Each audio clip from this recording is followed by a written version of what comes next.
창세기 21장. 여호와께서 말씀하신 대로 사라를 돌아보셨고 여호와께서 말씀하신 그대로 사라에게 이뤄주셔서 사라가 임신했습니다. 그리고 하나님께서 아브라함에게 약속하신 바로 그때 늙은 아브라함과 사라 사이에서 아들이 태어났습니다. 아브라함은 자기에게 태어난 아들, 곧 사라가 자기에게 낳아준 아들을 이삭이라고 이름 지었습니다. 하나님께서 자기에게 명령하신 대로 아브라함은 자기 아들 이삭이 태어난 지 8일 만에 그에게 할례를 베풀었습니다. 아들 이삭이 태어났을 때 아브라함의 나이는 100세였습니다. 사라가 말했습니다. 하나님께서 나로 웃게 하시니 이 소식을 듣는 사람이 다 나와 함께 웃을 것이다. 그녀가 말했습니다. 사라가 자식들에게 젖을 먹일 것이라고 누가 아브라함에게 말할 수 있었겠는가? 그러나 내가 늙은 아브라함에게 아들을 낳아주었도다. 그 아이가 자라 젖을 뗐습니다. 이삭이 젖대던 날 아브라함은 큰 잔치를 베풀었습니다. 그런데 사라가 보니 아브라함과 이집트 여인 하갈 사이에서 태어난 아들이 이삭을 놀리고 있었습니다. 사라가 아브라함에게 말했습니다. 저 여종과 그 아들을 내쫓아 버리세요. 저 여종의 아들은 결코 제 아들 이삭과 함께 상속을 받을 수 없습니다. 아브라함은 그 아들도 자기 아들이기 때문에 무척 괴로웠습니다.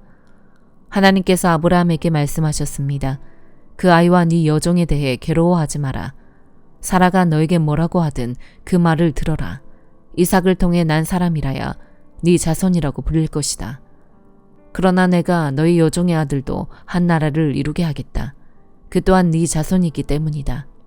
다음날 아침 일찍 아브라함은 음식과 물이 담긴 가죽 부대를 가져다 하갈의 어깨에 메어주고 아이와 함께 떠나보냈습니다. 그녀는 길을 떠나 브엘세바 광야에서 방황했습니다. 가죽 부대의 물이 다 떨어지자 하갈은 아이를 덤불 아래 두고 화살이 날아갈 거리만큼 떨어진 곳에 가서 마주보고 주저앉았습니다. 그녀는 이 아이가 죽는 것을 차마 지켜볼 수가 없구나라고 말하며 아이를 마주보고 앉아 큰 소리로 울었습니다. 하나님께서 그 아이가 우는 소리를 들으셨습니다. 하나님의 천사가 하늘에서 하갈을 불러 말했습니다. 하갈아, 너에게 무슨 일이 있느냐? 하나님께서 저기 있는 아이의 소리를 들으셨으니 두려워하지 마라. 이제 일어나 가서 저 아이를 일으켜 그 손을 잡아라. 내가 그로 큰 나라를 이루게 하겠다. 하나님께서 하갈의 눈을 밝게 하시니 그녀가 샘 하나를 발견했습니다. 그녀가 가서 가죽 부대에 물을 채워 아이에게 마시게 했습니다. 하나님께서 그 아이와 함께 계시는 가운데 그는 자라났습니다. 그는 광야에서 살면서 활 쏘는 사람이 됐습니다. 그는 바란 광야에서 살았습니다. 그의 어머니가 그를 위해 이집트 여자를 그의 아내로 맞아들였습니다. 그때 아비멜렉과 그의 군대 사령관 비골이 아브라함에게 말했습니다. 그대가 하는 모든 일에 하나님께서 그대와 함께 하십니다. 그러니 그대가 이제 나나 내 자식이나 내 자손들을 속이지 않겠다고 여기 하나님 앞에서 내게 맹세하십시오. 내가 그대에게 친절을 베푼 것처럼 그대도 내게 또 그대가 이방 사람으로 살고 있는 이 땅에 호의를 베푸시기 바랍니다. 아브라함이 말했습니다. 제가 맹세합니다. 그러고 나서 아브라함은 아비멜렉의 종들이 빼앗은 우물에 대해 항의했습니다. 그러자 아비멜렉이 말했습니다. 누가 이렇게 했는지 나는 모릅니다. 당신도 내게 이 일에 대해 지금까지 말해주지 않았습니다. 나는 오늘에야 비로소 이 일에 대해 들었습니다. 아브라함이 양과 소를 가져다가 아비멜렉에게 주고 그 두 사람이 언약을 맺었습니다. 아브라함이 새끼 암양 7마리를 따로 떼어 놓았습니다. 아비멜렉이 아브라함에게 물었습니다. 당신은 왜 새끼 암양 7마리를 따로 놓았습니까? 아브라함이 대답했습니다. 이 새끼 암양 7마리를 제 손에서 받으십시오. 이것으로 제가 이 우물을 판 증거로 삼으십시오. 거기서 이 두 사람이 맹세했기 때문에 그 장소를 브엘세바라고 불렀습니다. 브엘세바에서 언약을 맺고 난 후 아비멜렉과 그의 군대 사령관 비골은 블레셋 족속의 땅으로 돌아갔습니다. 아브라함은 브엘세바에 에셀 나무를 심고 그곳에서 영원하신 하나님 여호와의 이름을 불렀습니다. 아브라함은 블레셋 족속의 땅에서 오래 머물러 살았습니다. 마태복음 20장. 하늘나라는 자기 포도원에서 일할 일꾼을 고용하려고 이른 아침에 집을 나선 어떤 포도원 주인과 같다. 그 주인은 하루 품삯으로 1데나리온을 주기로 하고 일꾼들을 포도원으로 보냈다. 오전 9시쯤 돼 그가 나가보니 시장에 빈둥거리는 사람들이 있었다. 그는 그들에게 너희도 내 포도원에 가서 일하라. 적당한 품삯을 주겠다라고 했다. 그래서 그들도 포도원으로 들어갔다. 그 사람은 12시와 오후 3시쯤에도 다시 나가 또 그렇게 했다. 그리고 오후 5시쯤 다시 나가보니 아직도 빈둥거리며 서 있는 사람들이 있었다.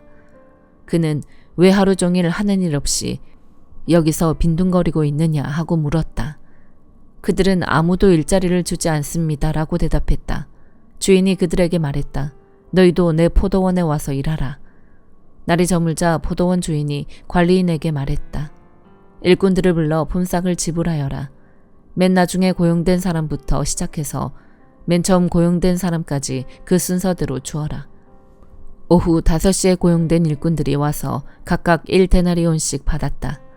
맨 처음 고용된 일꾼들이 와서는 자기들이 더 많이 받으리라고 기대했다. 그러나 각 사람이 똑같이 1데나리온씩 받았다. 그들은 품삯을 받고 포도원 주인을 향해 불평했다. 나중에 고용된 일꾼들은 고작 1시간밖에 일하지 않았습니다. 그런데 하루 종일 떼약볕에서 고되게 일한 우리와 똑같은 일당을 주시다니요. 그러자 포도원 주인이 일꾼 중 하나에게 대답했다. 여보기 친구, 나는 자네에게 잘못한 것이 없네. 자네가 처음에 1데나리온을 받고 일하겠다고 하지 않았나. 그러니 자네 일당이나 받아가게. 나중에 온 일꾼에게 자네와 똑같이 주는 것이 내 뜻이네. 내가 내 것을 내 뜻대로 하는 것이 정당하지 않은가? 아니면 내가 선한 것이 자네 눈에 거슬리는가? 이처럼 나중된 사람이 먼저 되고 먼저 된 사람이 나중될 것이다. 예수께서 예루살렘으로 올라가시면서 12제자를 따로 곁에 불러놓으시고 길에서 그들에게 말씀하셨습니다. 보라, 우리는 지금 예루살렘으로 올라가고 있다. 거기서 인자는 대제사장들과 율법학자들에게 넘겨질 것이고 그들은 인자에게 사형 선고를 내릴 것이다.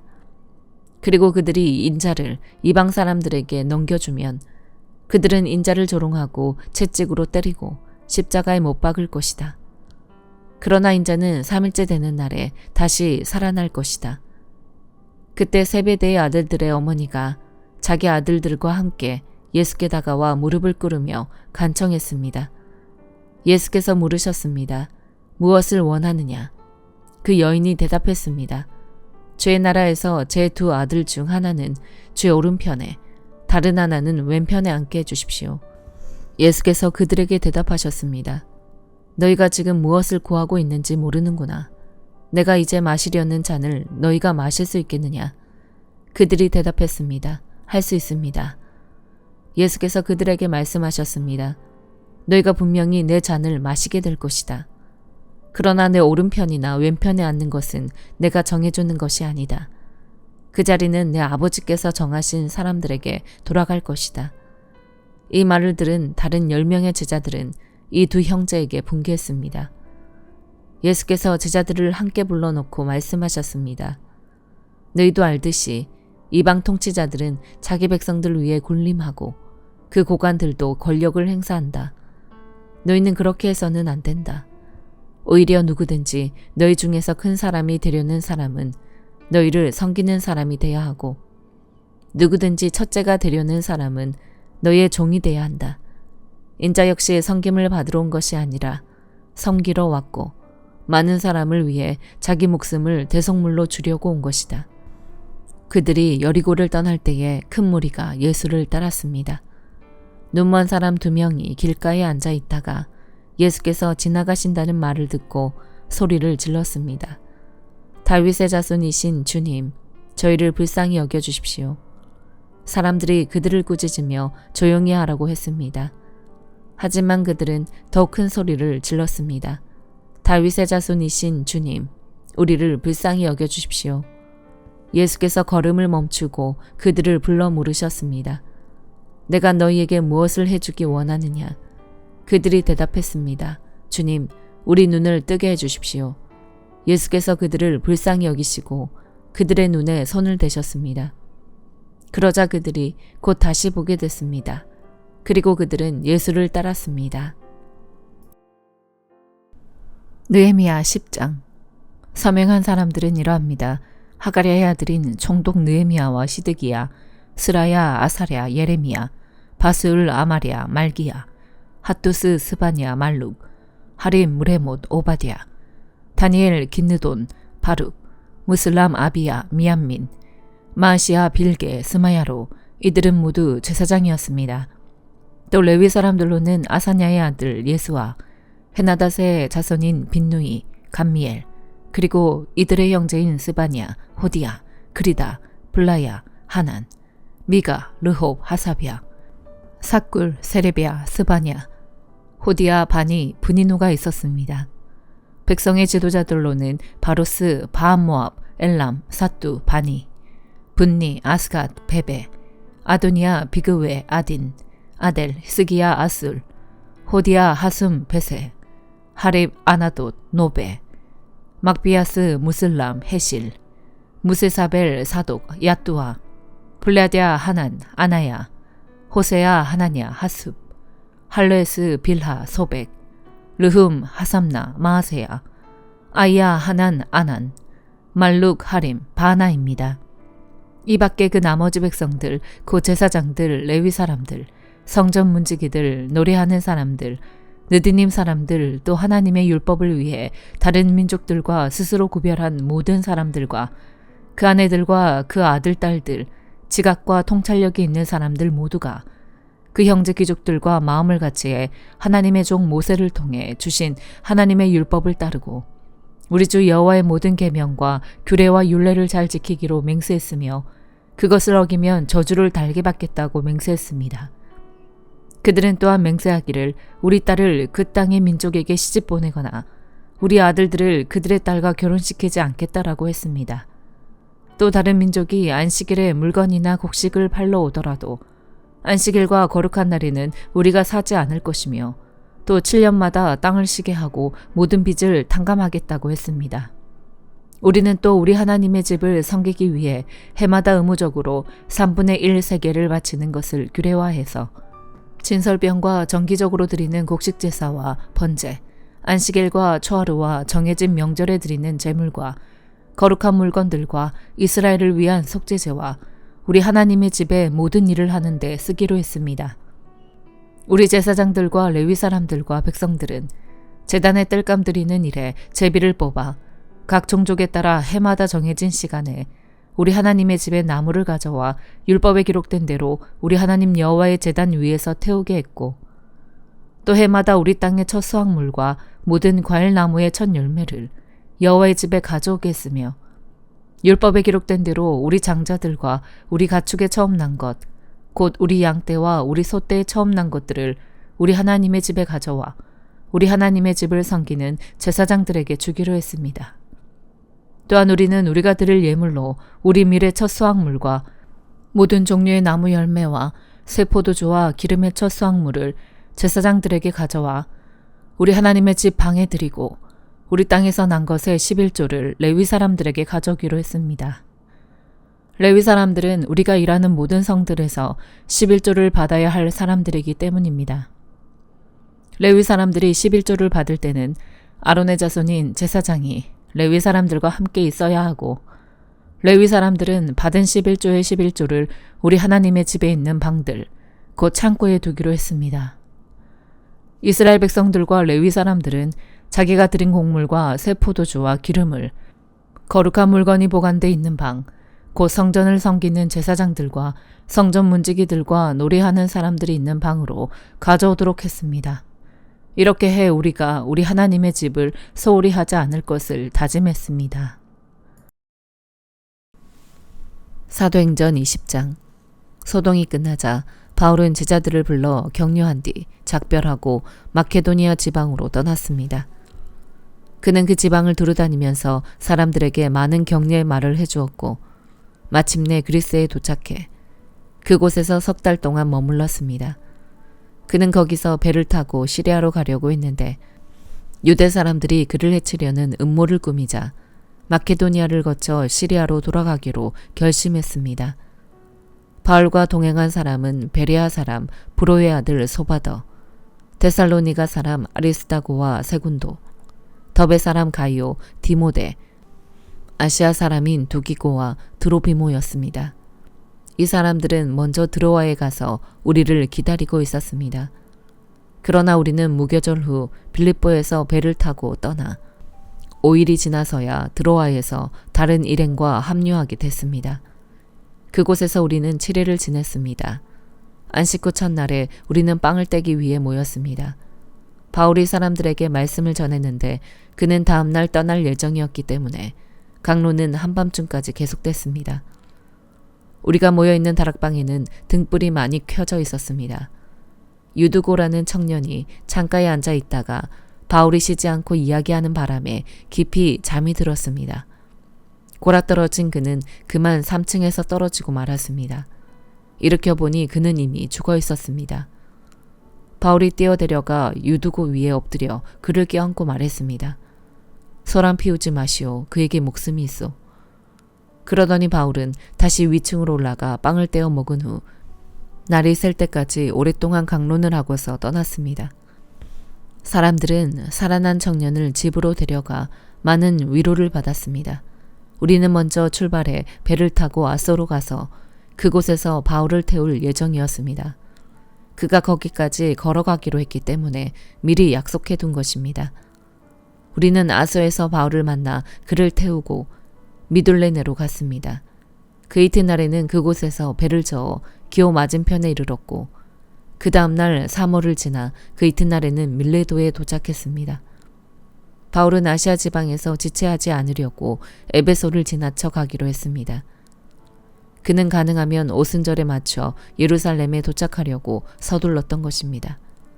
밀레도에서 바울은 에베소로 사람을 보내 교회 장로들을 불러오게 했습니다. 장로들이 도착하자 바울이 말했습니다. 내가 아시아 지방에 처음 간 그날부터 내가 여러분과 함께 있는 동안 어떻게 살았는지는 여러분이 잘 알 것입니다. 내가 모든 겸손과 눈물로 주를 섬겼고 유대 사람들의 음모로 시련도 많이 당했습니다. 여러분도 알다시피 나는 여러분에게 유익한 것이라면 무엇이든 주저하지 않고 전했고 공중 앞에서 또 집집마다 방문하면서 여러분을 가르쳐 왔습니다. 유대 사람들과 그리스 사람들 모두에게 회개하고 하나님께 돌아와 우리 주 예수를 믿어야 한다고 선포했습니다. 그리고 지금 나는 성령의 강권하신 가운데 예루살렘에 가려고 합니다. 그곳에서 내가 무슨 일을 당할지는 알 수 없습니다. 오직 내가 아는 것은 어떤 도시에 가든지 감옥과 고난이 나를 기다리고 있을 것을 성령께서 내게 증언해 주실 뿐입니다. 그러나 나는 내가 달려갈 길과 주 예수께서 내게 주시는 사명, 곧 하나님의 은혜에 복음을 증언하는 사명을 다 완성하기 위해서라면 내 생명을 조금도 귀한 것으로 여기지 않습니다. 내가 지금까지 여러분 가운데 다니면서 하나님 나라를 전파해 왔으나 이제 여러분이 다시는 나를 보지 못할 거라는 것을 압니다. 그래서 오늘 내가 여러분에게 분명히 선언하지만 여러분 가운데 누가 멸망에 빠진다 해도 그것은 내 책임이 아닙니다. 나는 하나님의 모든 뜻을 주저함 없이 여러분에게 전파했기 때문입니다. 여러분은 자신과 양떼를 잘 살피고 조심하십시오. 성령께서 여러분을 감독자로 세우셔서 하나님께서 자기 피로 사신 교회를 돌보게 하셨습니다. 내가 떠나고 나면 흉악한 이리떼 같은 거짓 선생들이 여러분 가운데 들어와 양떼를 해치려 할 것을 압니다. 또한 여러분 가운데서도 사람들이 들고 일어나 제자들을 빼내 자기들을 따르게 하려고 진리를 왜곡할 것입니다. 그러므로 정신을 똑바로 차려 깨어 있어야 합니다. 내가 3년 내내 여러분 모두에게 밤낮 쉬지 않고 눈물로 훈계한 것을 잊지 마십시오. 이제 내가 여러분을 하나님과 그분의 은혜의 말씀에 맡깁니다. 그 말씀이 여러분을 든든하게 세워 거룩함을 입은 모든 사람들 가운데 기업을 받게 하실 것입니다. 나는 그 누구의 은이나 금이나 옷을 탐낸 적이 없습니다. 여러분도 알다시피 나는 나와 내 일행이 필요한 것을 손수 벌어서 썼습니다. 이처럼 내가 모든 일에 모범을 보였으니 여러분도 약한 사람들을 도우며 주는 것이 받는 것보다 복이 있다라고 하신 주 예수의 말씀을 기억해야 합니다. 바울은 이 말을 마치고 나서 그들 모두와 함께 무릎을 꿇고 기도했습니다. 그러자 그들은 모두 소리내어 울면서 바울을 껴안고 입을 맞추었습니다. 다시는 그의 얼굴을 보지 못할 것이라는 말 때문에 그들은 더욱 슬퍼하며 바울을 배 타는 곳까지 전송했습니다. 아멘.